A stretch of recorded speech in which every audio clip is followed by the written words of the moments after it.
आगे अब हम लोग देखेंगे, हमने सारणी 4.1 के बारे में देखा।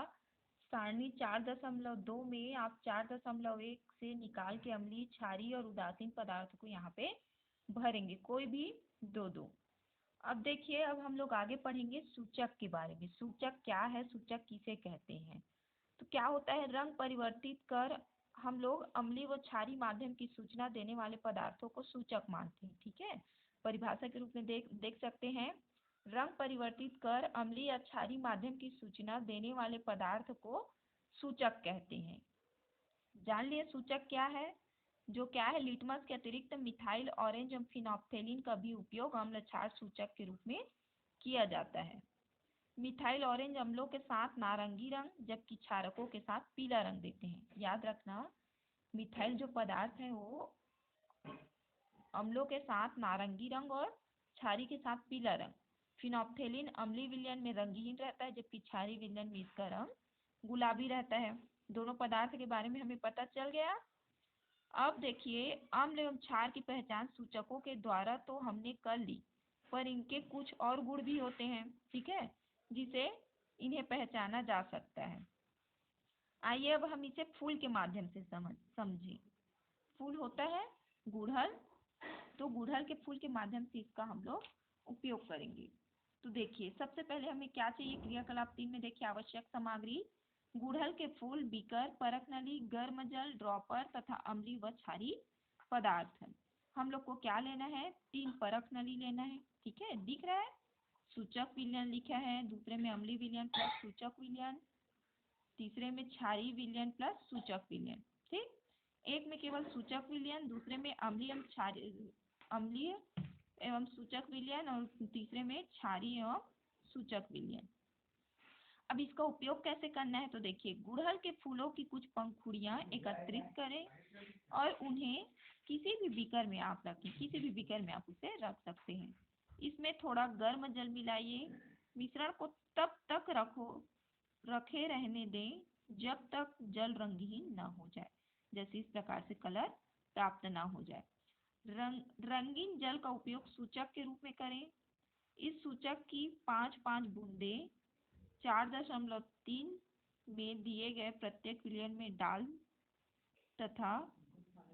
तथा विलयन के आरंभिक रंग तथा सूचक डालने के बाद रंग में हुए परिवर्तन को नोट करें। ठीक है, अब इसका प्रयोग करने के बाद जब आप इसका 5-5 बूंद लेके उसमें इसका प्रयोग करेंगे, उसके बाद इसका आपको सारणी को कंप्लीट करना है। ये देखिए, सारणी जो दिया है इसको आप लोग को भरना है इसका प्रयोग करने के बाद। तो देखिए, इसमें क्या होगा, सूचक का अम्लीय, क्षारीय और उदासीन विलयन पर क्या प्रभाव पड़ता है। तो देखिए, गुड़हल के पुष्प का सूचक अम्लीय विलयन को गहरा गुलाबी और क्षारीय विलयन को हरा रंग देगा। अम्लीय विलयन को गुलाबी और क्षारीय विलयन को हरा रंग देगा। अलग अलग रंगीन फूलों के निष्कर्ष के साथ इस क्रियाकलाप को दोहराएं।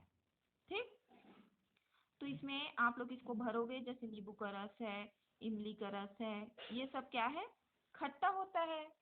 और इसी प्रकार से अनेक प्रकार के जो होते हैं वो अम्ल ही हैं। दूध भी अम्ल है, जिसको आप लोग को छांट के भरना है।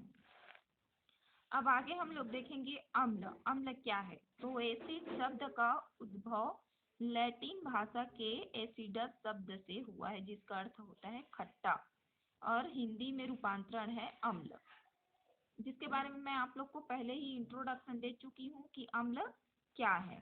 ठीक, लेकिन हमें ये भी पता होना चाहिए कि अम्ल शब्द की उत्पत्ति कहाँ से हुई। तो एसिड शब्द का उद्भव लैटिन भाषा के एसिडस शब्द से हुआ है।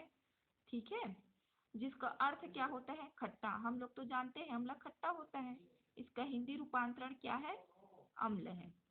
अब ये जानते हैं कि अम्ल किसे कहते हैं। तो देखिए, वे रासायनिक पदार्थ जो स्वाद में खट्टे होते हैं तथा नीले लिटमस पेपर को लाल कर देते हैं, अम्ल कहलाते हैं। याद रखना, जो नीले लिटमस पेपर को लाल करे और स्वाद में खट्टा हो वो अम्ल है, और जो लाल लिटमस को नीला कर दे तथा स्वाद में क्या होता है, वो क्षार जो होता है वो स्वाद में खट्टा नहीं होता, बल्कि उसमें क्या होता है, क्षार के कई प्रकार के लक्षण हमें यहाँ पे देखने को मिलते हैं।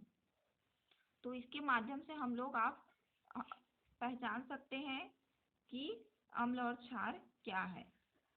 वैसे मैं बता दूं, सभी धातु के ऑक्साइड क्षारक कहलाते हैं। सभी क्षारक जल में विलय नहीं होते। वे क्षारक जो जल में विलय होते हैं वही क्षार कहलाते हैं। ठीक, सभी धातुओं के ऑक्साइड क्षारक कहलाते हैं। सभी क्षारक जल में विलय नहीं होते। वे क्षारक जो जल में विलय होते हैं वो क्षार कहलाते हैं। अब इसके लिए भी एक क्रियाकलाप दिया गया है। इसके अलावा यहाँ पे देखिए, नींबू, संतरा, आंवला, इमली, ये सब क्या है? अम्ल है। और एक और बात, चींटी के काटने से होने वाला जलन आपने अनुभव किया है कभी? कि वो जब काटता है तो जलन क्यों होता है? जलन उस अम्ल के कारण होता है जो वो अपने लार में वहां पे छोड़ता है, जिसका नाम होता है फार्मिक अम्ल। अब देखिए, आगे हम लोग को एक क्रियाकलाप के माध्यम से समझना है। संतरा, नींबू साइट्रिक अम्ल, सेब मैलिक अम्ल, चींटी और मधुमक्खी फार्मिक अम्ल, फटा दूध, दही लैक्टिक अम्ल इत्यादि दिए गए हैं, जिसके माध्यम से आप इसका अध्ययन कर सकते हो। ठीक, ये सब अम्ल के अंतर्गत आता है। ये कहलाता है आपका अम्ल। आगे आप लोग उसको पूरा कंप्लीट करेंगे, सारणी को पढ़ेंगे और नीचे को पढ़ के उसको समझेंगे।